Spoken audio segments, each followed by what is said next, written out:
ये घड़ी तुम्हें अनिरुद्ध ने दी थी ना? ये घड़ी लो। इस घड़ी में देखकर हर 2 घंटे बाद तुम पानी पियोगे।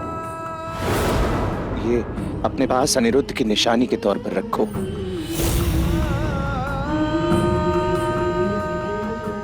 निशानी क्यों? डरिए मत काका ससुर जी, इतनी दूर नहीं छुपूंगी कि घर का रास्ता भूल जाऊं। अब बच्ची थोड़ी ना हूँ, बहू हूँ इस हवेली की।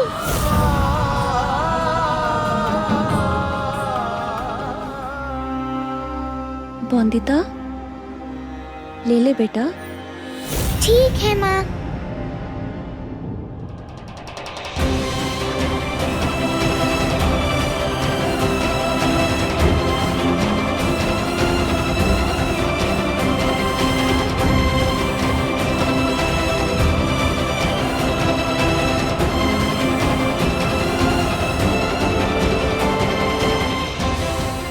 चले। ये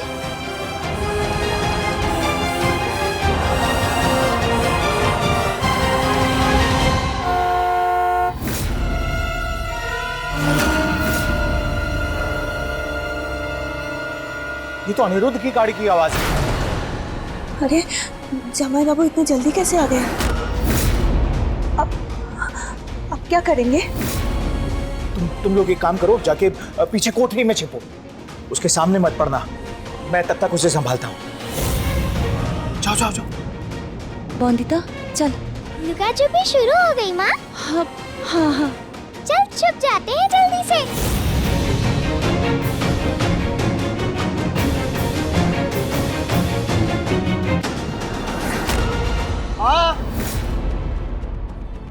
माँ कहाँ हैं आप? आ जल्दी माँ, आजा। वंदिता, माँ कहाँ हैं आप?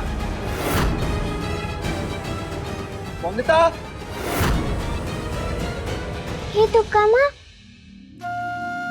इस बार लुका छुपी में मुझे और माँ को ही जिताना। देखना कि वो ढूंढ नहीं पाए मुझे। बिहारी, उसके अरे जा चल। अरे जाओ। माँ कहाँ हैं आप? छोटे मालिक, छोटे मालिक, छोटे मालिक। क्या हुआ बिहारी? वंदिता कहाँ है? अरे बहुरानी जी को उनके माता जी अपने साथ ले गए मालिक। इस बार बेरिस्ता बाबू को हरा देना, ठीक है? बिहारी, ये पोचा और बाल्टी तुम्हारे बैरिस्टर बाबू के लिए। उन्हें समाज से गंदगी दूर करने का बहुत शौक है, तो आज शुरुआत होगी घर से। वंदिता डॉक्टर के पास ही जाएगी और मुझे फर्क नहीं पड़ता लोग क्या सोचते हैं। क्यों हम इंसान होकर भी अपने अंदर की इंसानियत मारते रहते हैं? क्यों? क्या होगा ये भारी चोट का इलाज करके? जब मन का घाव ठीक ना हो तो ये भारी चोट बहुत मामूली लगते हैं काका। ओहो, पर हारने पर तो बहुत दुखी होते हैं बेरिस्ता बाबू।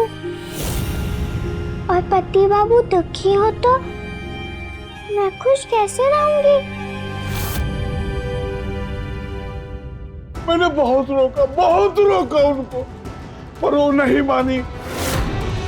वो सिर्फ यही कहती रही कि बहुरानी उनकी बेटी है और बेटी की भलाई के लिए वो अपने साथ लेकर जा रही है। वो लोग अभी अभी बाहर निकले हैं और ज्यादा दूर भी नहीं गए होंगे अब तक। छोटे मालिक, आप किसी तरह करके उनको ले आइए वापस। ले आइए छोटे मालिक, ले आइए। माँ जरूर गांव के लिए निकली होंगी, उन्हें तुरंत रोकना होगा। दादा, जादू का खेल दिखाऊं मैं आपको दादा? कुछ जादू के करतब सीखे हैं मैंने मशहूर जादूगर से। वाह बटुक, सीखना बहुत अच्छी बात है, पर अभी नहीं। अभी मैं सेंट्रल लाइब्रेरी जाके आता हूँ। दवाइयों की कुछ किताब मंगवाई थी, आ गई होंगी। एक करतब तो देख लीजिए। बेकार ही कोशिश कर रहे हो बटुक, तुम्हारे दादा तो खुद जादूगर है। अभी देखना कैसे 24 घंटे में बैरिस्टर से डॉक्टर बन जाएंगे। हाँ बटुक, अगर जीतने की कोई ट्रिक है तुम्हारे पास तो वो सिखा दो अपने दादा को, क्योंकि अब जादू ही है जो इनको हारने से बचा सकता है।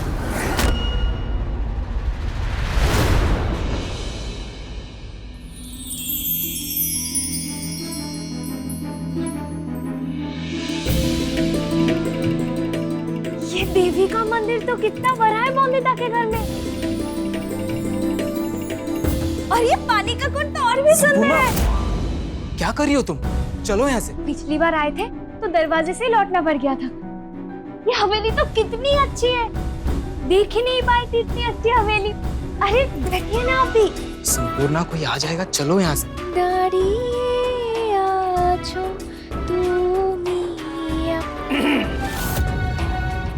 संपूर्णा उठो, बड़े मालिक आए।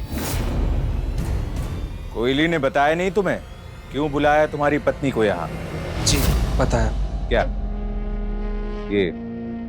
ये बताया? कविता बुन रही थी हवेली के सौंदर्य पे या जलतरंग बजा रही थी? हमारी हवेली कोई बगीचा है जहाँ पे आते जाते लोग भ्रमण करने के लिए चले आते हैं?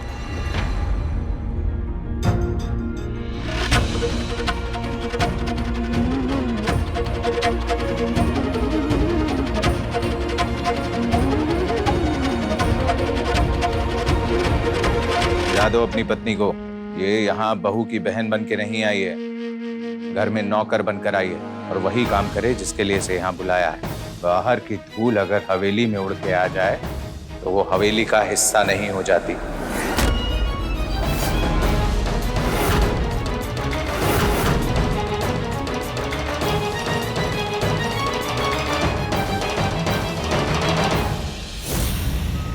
अच्छे से काम कर लेना, शिकायत का एक मौका मत देना।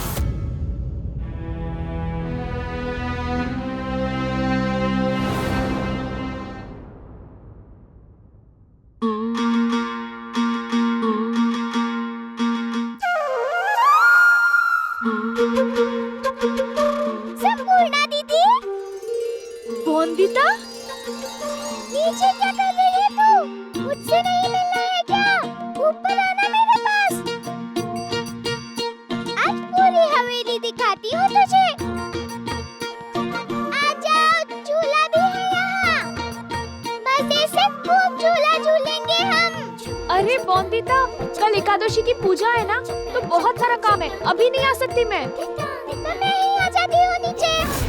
हम दोनों मिलकर तैयारियां करेंगे तो काम भी जल्दी हो जाएंगे ना पूरे। अरे नहीं, रुक। संपूर्णा दीदी, मिलकर साफ करते हैं फर्श को, जैसे मामी के घर पर करते थे। खूब मजा आएगा। देखते हैं कौन करता है ज्यादा। अच्छा, तू मुझसे ज्यादा साफ कर लेगी? हाँ, क्यों नहीं? छोटी बची हूँ क्या मैं अब? छोटी मालकिन बन गई हूँ इस घर की। बड़े बड़े काम करने पड़ते हैं मुझे अब। अच्छा छोटी मालकिन जी। पानी पिया उसने? नहीं, एक बूंद तक नहीं पिया।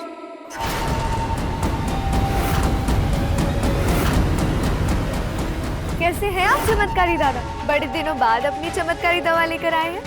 मेरी समस्या का हल है ना आपके पास? शीशी में जो जड़ी बूटियां मिलाकर रस दिया हूँ ना, उसका असर बहुत खतरनाक हो सकता है उसके लिए। क्या? मालूम है क्या बोल रहे हो? इतनी छोटी सी बच्ची दवा का असर कैसे से?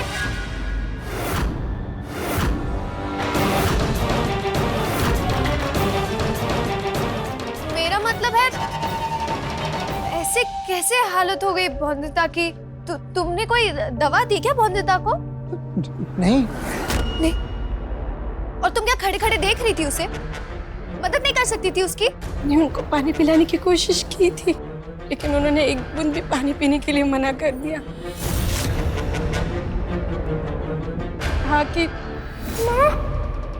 हमने दूंगी क्या पति बाबू को? पर वो ऊपर सीढ़ियों से अपने कमरे में जाने लगी, चक्कर खाकर नीचे गिर गई।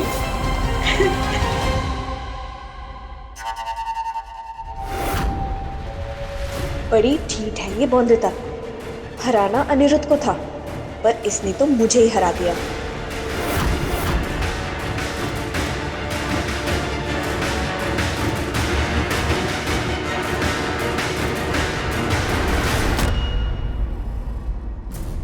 मैं जी से दवा लेकर आता हूँ।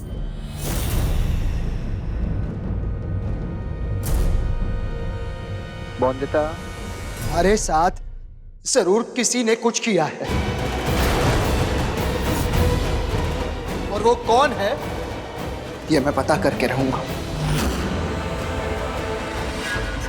बहुत जिद्दी है अनिरुद्ध, पीछे ही पड़ गया सच जानने में, तो उसे देर नहीं लगेगी मुझ तक पहुंचने में।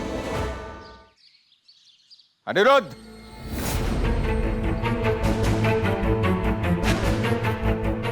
तुम जानना चाहते हो ना कैसे हुई बहू की ये हालत? कौन जिम्मेदार है इसका? हम जानते हैं।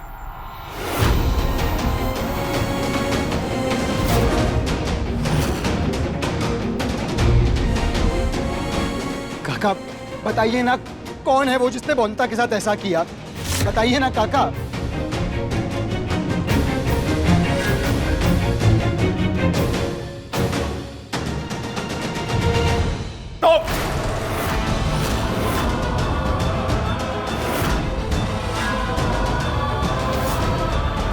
तुम जिम्मेदार हो बहू की इस हालत के।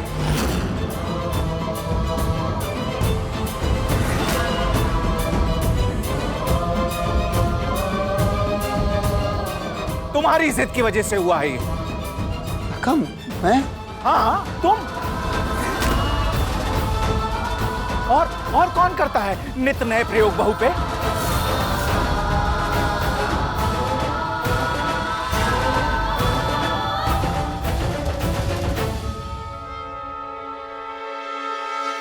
तुम ही ना।